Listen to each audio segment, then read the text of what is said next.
Hello and welcome to tonight's edition of Shine Like a North Star. Great to see you. A couple of logistic things. I understand on your phones, if you're holding the phone this way, let me give you a blank slide. If you're holding the phone this way, in the middle, there's a place where you can add comments and subscribe. Now, the cool thing about subscribing is, amongst many things, you can follow me. You also get notifications for when I'm about to go live, so that would be handy if you're a follower. If you're holding your phone this way, then it is down in the bottom of this corner. And if you're on your computer, I'm not any help.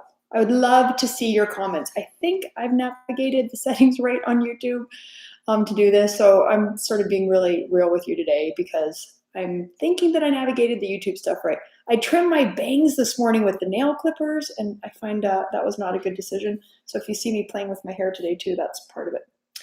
And we are moving in a few weeks, and so there's stuff behind me, and I guess I'm saying I'm not really shining my brightest today, but I am consistent in here and true with you. Part of why I named my company Shine Like a North Star is that premise that, we always know where the North Star is. It's not 100% consistent in how it shines, much like humans and, well, me today. It's still, we're making progress and we're committed to the work. And I'm about supporting you, committing to the work. So I have some smart stuff to talk about today. And admittedly, this springs from a conversation with Amy Narishkin. She is a cultural intelligence guru. And our conversation took place yesterday, but it was really fueled by some brilliant work I'm doing with Higher Level, which is a local company here on diversity. And I want to bounce off some ideas with you around diversity and equations. So let's think about a few things first when we talk about equations. I love this: trust equals consistency over time. So there's sort of this thinking lately that we can use equations to kind of capture some thoughts. I think on one of my videos, I've talked about how metaphors can often be a powerful way to capture some of those abstract thinking. Today, we're just going to play around with some equations. So ultimately, right, trust, psychological safety, resilience, leaning into the work, being more productive, all the things that North Star coaching really helps with, I sort of call helping adults work together well. When there's that foundation of trust, right, it's everything. And sometimes there's disconnects, and we sort of think about cultural diversity, tried and true that can of, racism and white privilege and intolerance and those meaty words. And in my work with Higher Level this week, we were really diving into some role playing around de-escalating whatever the issue is. And how do you connect with people for who they are? And sort of what gets in the way of doing that. So without getting too technical and all the jargon around diversity and inclusion, just really thinking about people connecting. I mean, at the heart of stuff, right? That would just dissolve a lot of the angst and lack of understanding that we have because we're not trusting each other to make those connections. I mean, I'm certainly simplifying. So here's what I've been reflecting about that I was talking to Dr. Amy Narishkin about. So what gets in the way of us connecting, right? Typically what happens is there's some kind of issue and we jump to a fix, right? Because we're in a fast-paced environment, productivity matters, things have got to get done, go, go, go. And sure enough, we're dealing with a bunch of people as leaders, and there's another issue, fix, issue, fix, issue, fix, and it just goes on and on and on. And we have this sort of flat line burnout. It's like Groundhog Day over and over again, right? So the risks of doing the issue fix, burnout, fatigue, lack of inspiration, lack of innovation, all the things that we really do not want to have happen, happens because of this. And ironically, this is why we all got promoted into leadership stuff, because we are good at fixing issues. And so the irony is, as you kind of grow in your own professional development, do less of what you're good at. How does that make any sense? That is it, though. Ironically, share less of your gifts, grow other people to grow their gifts. So what I'm promoting as a way to have better connection and get out of that issue fix, issue fix, issue fix, issue fix cycle that we have, so that we can have more connection, so that our understanding of each other's perspectives, our inclusion is different, psychological safety becomes more present, is really this skill at slowing people down. I've drawn the spin 100 times before. So we want to ask people, gosh, what has you so upset right now? What has you spinning? And really kind of get to the bottom of this root cause. And then find sustainable solutions, right? Not the quick fix. The quick fix, some issue's going to come up again. It's like a Band-Aid. Sure enough, life happens, right? So we're going to have some other issue. Get to the bottom of it. Really connect with those people, see what's happening. Get to another solution. And sure enough, another issues, life happens.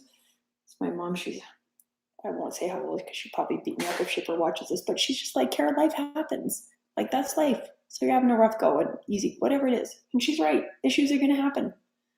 What we want to do is get at solutions so we sort of have this upward progress.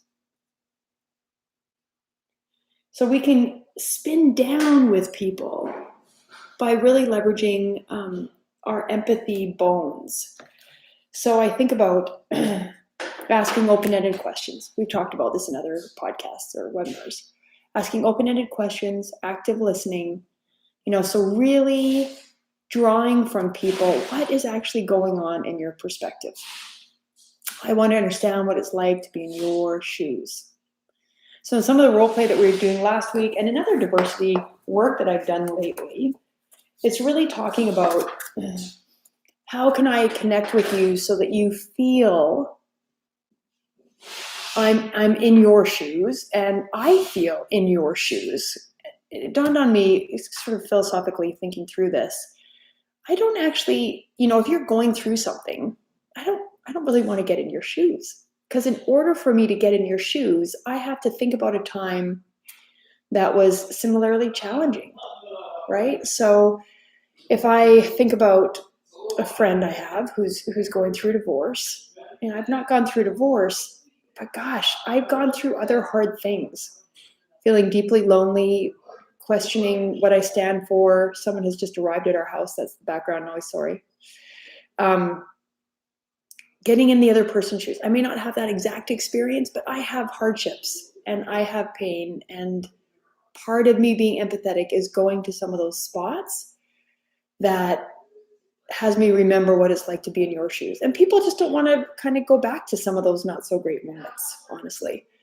So that's the commitment, right? When we really want to understand diversity and inclusion, is making those connections through empathy and how we can put ourselves in their shoes. And when we were talking about this the other day in our day-long training, I love higher levels commitment to this work. You notice in the conversation, there's a turning point, like a guard gets dropped, or there's a connection or a nonverbal changes. Something tells you they feel me in their shoes with them, right? Even if I'm a part of the customer service faux pas that's happened, something shifts in that conversation when we try to slow down in that spin with someone and they feel I've connected and I'm actually trying to be empathetic. So I was talking to Amy about this the other day when we were chatting on our commute to work. And so she said, cultural intelligence, I've got it here on a sticky. Cultural intelligence is compassion and context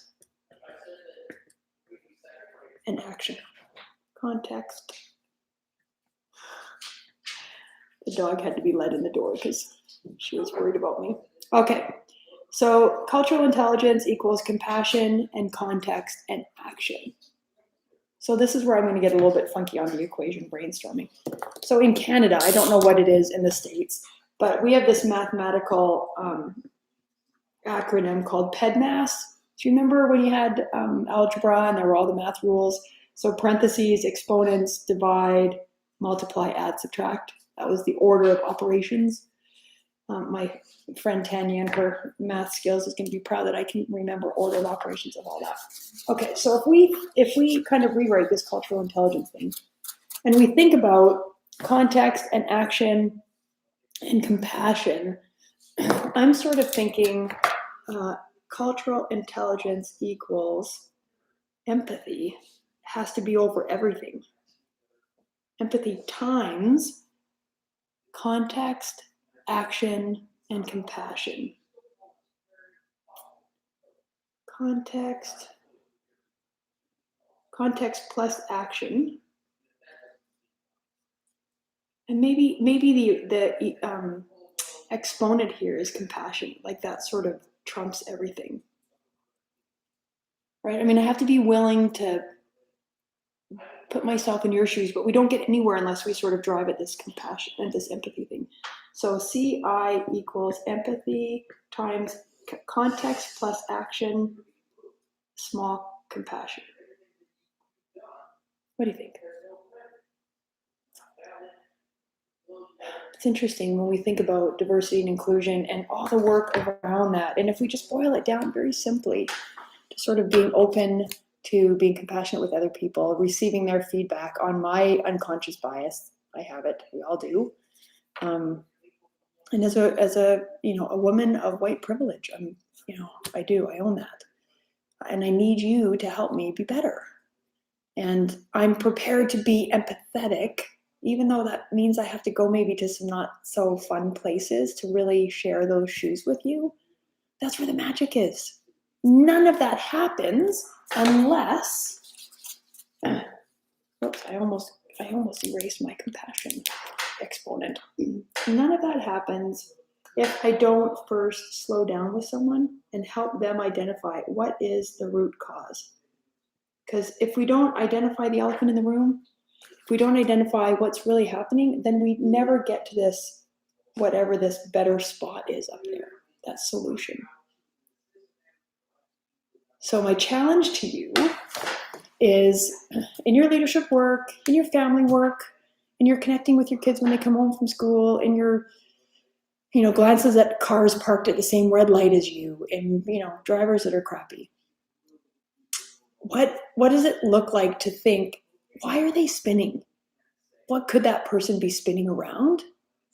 How can I sort of put on an empathetic hat to think through, gosh, I've got to spread this whole scenario with compassion and generosity, and really think through, I'm going to use my empathy skills to understand their context and action. And all of it's kind of smothered by the exponent of compassion. Kind of fun to think about math in a different way, PEDMAS. I would love to see in your comments what the American acronym is for order of operation in math.